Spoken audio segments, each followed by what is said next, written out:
Halo Sobat Mancamania, saya Denny Nakdalung. Oke, hari ini saya mau unboxing ini kiriman dari Daido Fishing Team. Oke, terima kasih Daido sudah kirim sampel lagi untuk kepentingan tes dan review. Oke, seperti yang sering saya sebutkan juga, Daido ini salah satu pelopor untuk reel budget terjangkau. Jadi tidak semua orang bisa beli reel mahal-mahal seperti harga 1 juta, 2 juta. Nah, di Daido ini memang menawarkan reel dengan budget terjangkau di harga di bawah 500.000. Jadi di angler yang budgetnya masih belum mampu itu bisa memilih reel dengan budget yang terjangkau, misalnya 300.000, 500.000 seperti itu. Jadi menyesuaikan saja, karena mancing kan bukan paksaan sih.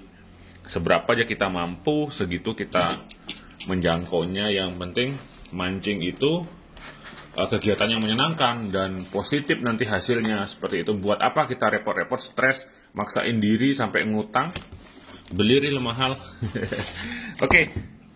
Ini ada Daido Predator bait casting. Waduh, BC ini. Oke, BC. Mungkin bisa cek di konten saya. Jarang sekali saya menggunakan reel BC. Oke, tapi ini akan tetap nanti saya review seperti biasa, dan saya luangkan waktu untuk casting nanti. Saya mau menentukan dulu castingnya seperti apa, apakah mau di danau atau di sungai atau gimana, nanti saya akan tentukan untuk memberikan hasil laporan ataupun report daripada pemakaian untuk reel ini. Oke, keren ini, keren.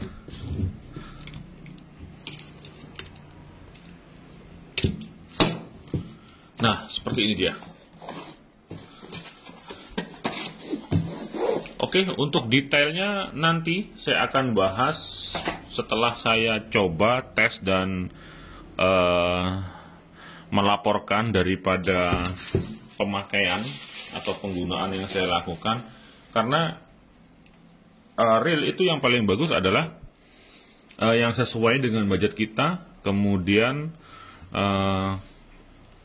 kita tidak memaksakan diri, kemudian disesuaikan dengan peruntukannya, seperti itu. Jadi kalau reel BC kayak gini, memang rekomendasi untuk casting terutama di freshwater, seperti target-target ikan predator di freshwater seperti toman misalnya, kemudian gabus, kemudian jungle perch, kemudian ada juga yang di sungai-sungai di Kalimantan itu apa namanya, Maser. Nah, seperti itu. Nah, cocok sekali menggunakan model-model BC seperti ini. Oke. Biasanya BC seperti ini yang untuk casting itu rasionya gede-gede. Ini rasio berapa nih? Nah, ini dia. Ini rasionya 8. Nah, rasio 8 ini bahkan reel dengan rasio yang paling besar yang pernah saya temui. Oke, biasanya kalau BC itu di 7, saya pernah lihat di 7. Jadi satu perputaran handle seperti ini, dia ada 7 kali muter spoolnya, seperti itu. Nah, ini 8 nih, berarti rasionya lebih gede lagi. Jadi memang ini didesain untuk casting. Jadi kita muternya dikit-dikit gini, lari daripada umpannya cepat sekali. Jadi itu memang akan mengundang predator, menarik perhatian predator untuk sambar itu umpannya, seperti itu. Oke, keren penampilannya, keren banget. Ini yang dikirim ke saya yang 200L. Ukurannya mungkin ada banyak ya, tapi saya belum full dapat informasinya. Jadi saya keluarin dulu dari boxnya untuk unboxing. Nah, kalau BC itu ya, setahu saya Ini bisa dilepas. Nah, seperti ini. Dan ini dapat 2 spool. Oke. Extra spool biasanya kalau di spinning juga ada, dan ternyata ini di BC pun juga diberikan extra spool.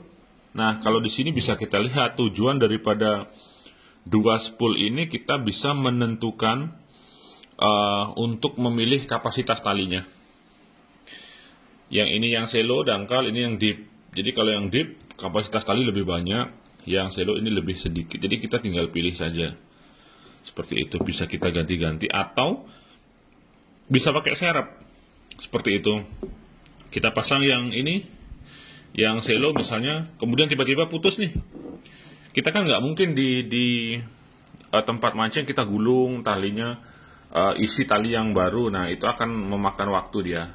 Kalau ada spare ataupun ekstra spool cadangan seperti ini akan lebih menguntungkan. Jadi tinggal kita masukin aja, tinggal colok, udah selesai. Kita nggak perlu lagi ngisi-ngisi tali seperti itu. Jadi sebuah keuntungan juga.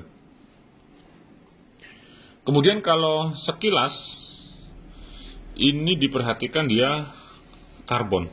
Nah, seperti ini, kelihatan banget serat-serat karbonnya dan ringan banget.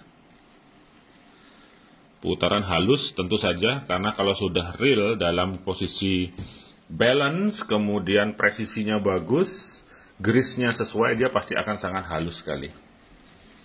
Oke, tinggal performa ataupun kemampuan kinerja reel ini ya pembuktiannya hanyalah pada saat mancing. Seperti itu, mancing dengan durasi waktu yang telah ditentukan. Misalnya ini dipakai ini selama 6 bulan, strike terus, nggak ada masalah, pemakaiannya tetap enak, kinerja realnya tetap bagus. Nah, di sana kita bisa membuktikan. Sedangkan kalau review ataupun preview itu biasanya kemungkinan lebih ke dari sisi komponen realnya seperti itu. Tapi tetap akan saya tes dan coba sambil saya belajar main BC, karena dari dulu setiap main BC itu saya selalu backlash. Kemudian di samping itu spot casting seperti muara, kemudian sungai dan danau itu sangat sedikit sekali di Bali, kecuali memang saya nanti jalan-jalan keluar kota misalnya, casting di mana itu mungkin saja. Tapi ini akan tetap saya akan pakai review dulu nanti. Saya akan bongkarin, cek kapasitas dalamnya, komponennya, material-materialnya. Setelah itu saya akan regrease terlebih dahulu sebelum pemakaian, baru nanti saya akan pakai untuk casting seperti itu. Dan sekaligus saya nanti mau buatkan jorannya ini, joran BC. Oke, joran BC. Kebetulan kemarin saya dikasih sampel juga, sampel reel sheet dari pabrik reel sheetnya. Oke, seperti ini. Ini bagus, bagus sekali. Saya sudah pakai satu di reel UL saya. Oke, jadi saya punya reel UL spesial seperti ini. Ini reel UL limited edition, ini hanya saya saja yang punya. Ini dia. Oke, ini ada nama anak saya. Ini dia 0206 pakai blank X2. Kemudian ini reel sheetnya. Nah, ini temannya ini. Ini reel sheet spinning. Ini reel sheet BC atau OH seperti itu. Nanti saya akan buatkan joran BC-nya juga. Tidak menutup kemungkinan juga nanti di masa yang akan datang bisa aja saya produksi nanti joran BC seperti itu. Ya, semoga ada kesempatan dan ada bahan untuk membuat jorannya nanti. Oke.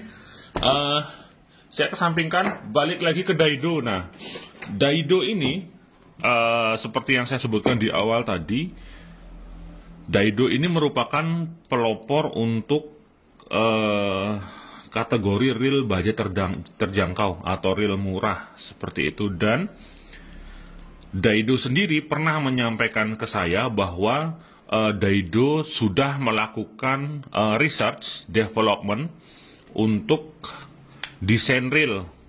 Jadi nanti kedepannya Daido itu akan punya model desain reel sendiri seperti itu. dia tidak lagi mendesain reel secara umum, di mana kita tahu banyak sekali reel rebrand yang mirip-mirip. Misalnya ini mirip dengan itu, si itu mirip dengan yang di sana mirip dengan di sini, meskipun brandnya beda-beda. Nah, kalau dari Daido sempat menyampaikan ke saya akan melakukan research development untuk model, bahkan material, bahkan komponen yang di realnya itu akan di development sendiri dari pihak Daido-nya. Jadi di sana saya melihat bahwa nanti Daido juga akan semakin maju seperti itu. Kita tahu bahwa reel dengan brand besar seperti Ryobi, misalnya Ryobi, Okuma, Shimano, Daiwa itu kan sudah punya research development sendiri. Nah, sedangkan kalau di merek-merek lainnya masih belum, kebanyakan sih masih ambil reel OEM, kemudian dikembangkan, kemudian di rebrand, dan kemudian lakukan penjualan dalam kategori reel tersebut. Nah, artinya kalau nanti memang Daido melakukan research development sendiri, itu akan menjadi salah satu metode selangkah lebih maju daripada brand-brand lain. Jadi memang sangat harus kita apresiasi seperti itu, terutama harganya yang terjangkau seperti itu. Dan saya juga dengar bahwa Daido sekarang sudah mempunyai Daido Service Center seperti itu. Itu penting sekali, meskipun sepele ya, servis bisa kita lakukan sendiri, misalnya kita lakukan sendiri, kita bongkar sendiri, tapi kendalanya itu spare part biasanya untuk reel-reel murah. Nah, kalau ada Daido Service Centernya, saya pastikan nanti akan ada spare partnya, dan itu akan lebih memudahkan kita lagi. Bukan berarti ketersediaan spare part itu nanti akan menjamin umur reel kita lebih lama, lebih awet, bukan seperti itu maksudnya. Sebuah reel ketika sudah dilakukan pemakaian, dia akan memiliki batas dan durability ataupun umurnya. Jadi baru ada spare partnya, yakin nanti bakal awet, gampang ganti-ganti, bukan seperti itu. Karena di satu sisi ada aja kejadian baru beli reel nih, baru beli pakai casting sekali, tiba-tiba handle patah. Nah, di sana biasanya kita bingung. Baru beli reel, tiba-tiba ini nih spoolnya bengkok, atau kemudian ini nih line windernya pecah. Nah, kalau ada spare partnya itu akan lebih memudahkan kita daripada baru beli line winder pecah atau rusak, kita udah langsung buang karena nggak ada spare partnya seperti itu. Jadi ketika sebuah brand dia mengadakan ketersediaan spare part dan service center, itu merupakan sebuah keuntungan dan nilai plus daripada brand tersebut gitu. Oke. Sampai ketemu lagi di pemakaian reel ini. Saya akan bikin dulu joran BC, saya akan pasangkan dengan ini, kemudian saya akan pakai casting. Semoga nanti hasilnya memuaskan dan tetap akan saya laporkan, dan saya akan report daripada hasil pengetesan reel ini. Oke, saya Deddy Nadalung, 2 jempol untuk Anda semua. Manjiwan ya, mantap.